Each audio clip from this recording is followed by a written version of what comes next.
Halo pelajar mereka, kali ini kita akan mempelajari mengenai kewargaan digital.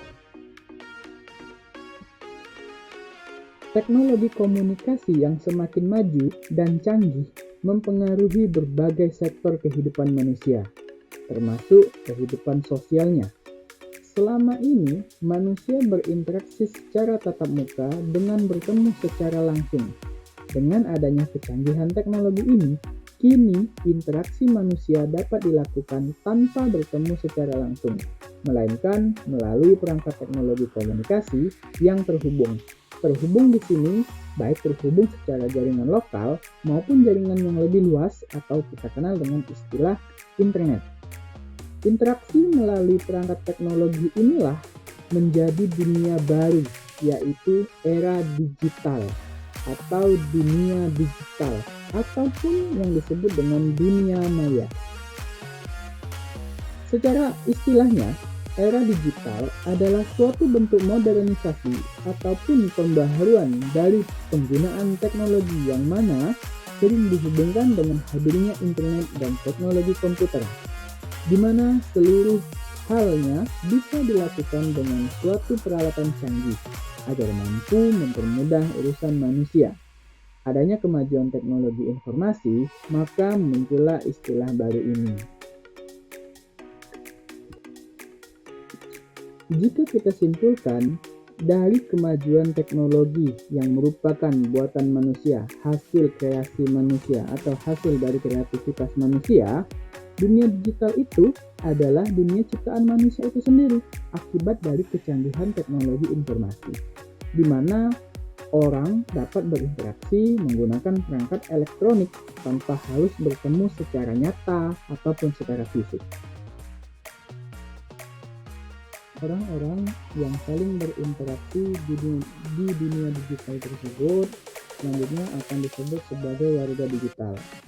Warga digital adalah orang yang memanfaatkan teknologi informasi termasuk internet. Adapun tujuan orang-orang tersebut atau warga digital menjadi warga digital memiliki berbagai macam tujuan. 3 utama diantaranya yaitu untuk membangun komunitas, berkreasi atau berkarya, dan bekerja ataupun belajar.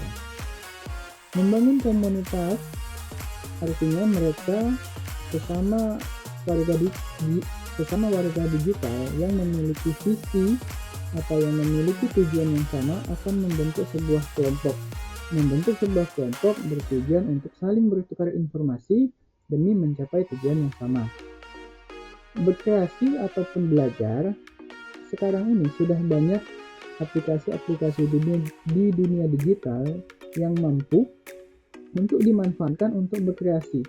Contohnya kita mampu untuk memposting video, memposting foto, ataupun menulis tulisan di media sosial ataupun di blog pada saat ini.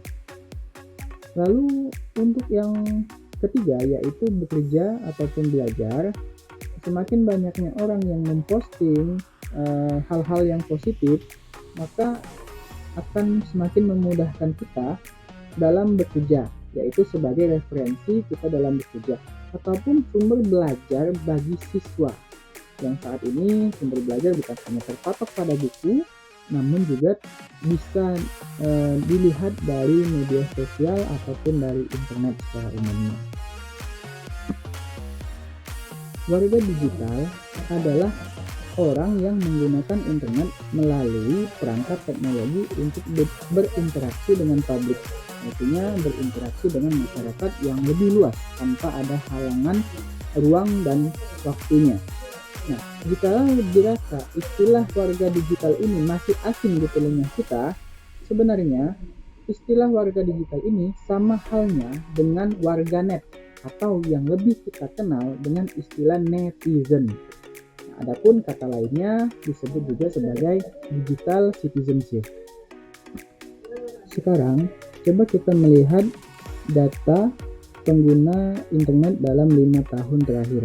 Data ini diambil pada tahun 2022 yang lalu, namun bisa dapat kita saksikan pada tahun ini, di mana angka penduduk di Indonesia ditunjukkan dengan batang berwarna biru dan pengguna internet ditunjukkan dengan batang berwarna merah. Kita perhatikan pada setiap tahunnya pengguna internet mulai tumbuh atau selalu tumbuh setiap tahunnya, mulai dari tahun 2018, 2019 sampai ke tahun 2022. Pengguna internet semakin lama semakin meningkat.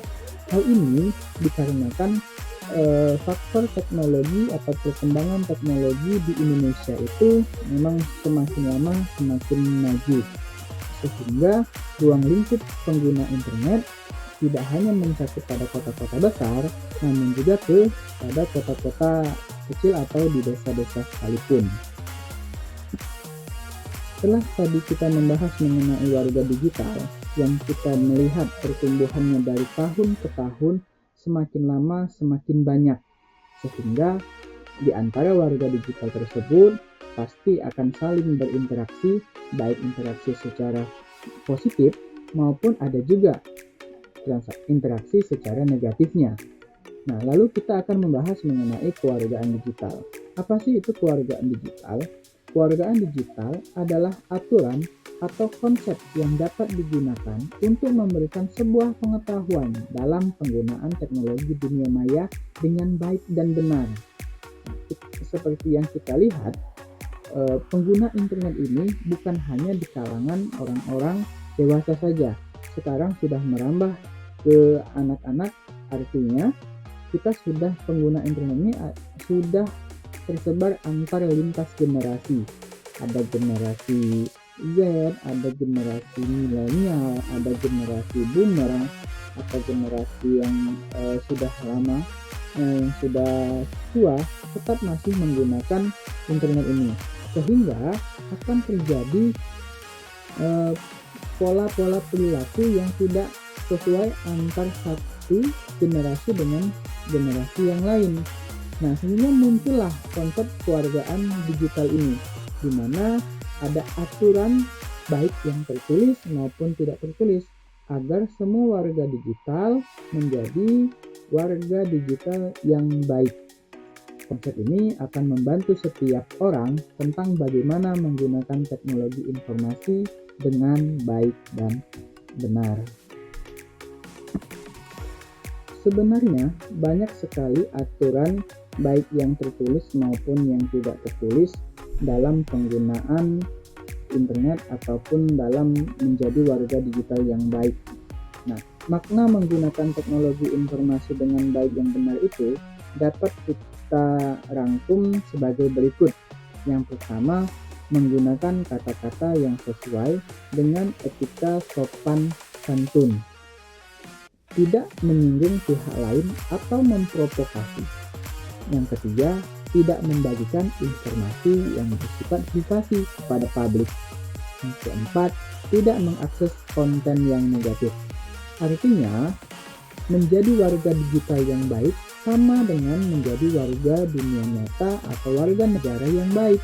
Tidak terlalu berbeda. Artinya kita juga harus mengutamakan etika dan sopan santun, sehingga ketika kita berjelajah di internet, saling berinteraksi di internet, akan menjadi nyaman, tentram, tanpa was-was akan kejahatan-kejahatan yang akan terjadi di dunia digital. Sekarang coba kita perhatikan data dan fakta berdasarkan hasil survei tingkat penetrasi internet berdasarkan kelompok generasi yang dilakukan pada awal tahun 2024. Seperti yang kita lihat, persentase yang berwarna merah adalah penetrasi, yaitu pengguna internet yang hanya mengakses konten-konten yang ada di dunia digital. Sedangkan persentase berwarna biru merupakan kontribusi atau kegiatan yang mengupload atau membuat karya di dunia internet. Kita lihat generasi milenial adalah generasi yang paling banyak melakukan penetrasi, di mana 93% adalah mereka sebagai yang melakukan penetrasi internet. Lalu generasi yang paling sedikit melakukan penetrasi internet itu ada di generasi pre-boomer atau kelahiran 1945 atau yang saat ini sudah berusia 70 tahun ke atas. Nah, sedangkan generasi yang paling berkontribusi di dunia internet atau yang sering melakukan karya di internet itu adalah generasi Z, kelahiran tahun 97 sampai 2012 sebanyak 34%. Nah, di sini generasi Z ini adalah generasi yang paling berkontribusi. Mereka membuat konten, segala sesuatu mereka upload ke dunia internet, sehingga kontribusi mereka sebanyak itu 34,40%. Nah, inilah persebaran tingkat penetrasi internet berdasarkan kelompok generasi. Artinya semakin banyak pengguna internet, maka akan semakin banyak pula konten-konten yang ada di dunia digital ini. Maka dari itu perlunya kewargaan digital agar kita menjadi warga digital yang baik dan benar. Baik, terakhir demikian pembelajaran kita pada hari ini. Semoga kita dapat memanfaatkan teknologi dengan baik dan menjadi warga digital yang baik dan benar. Sampai jumpa.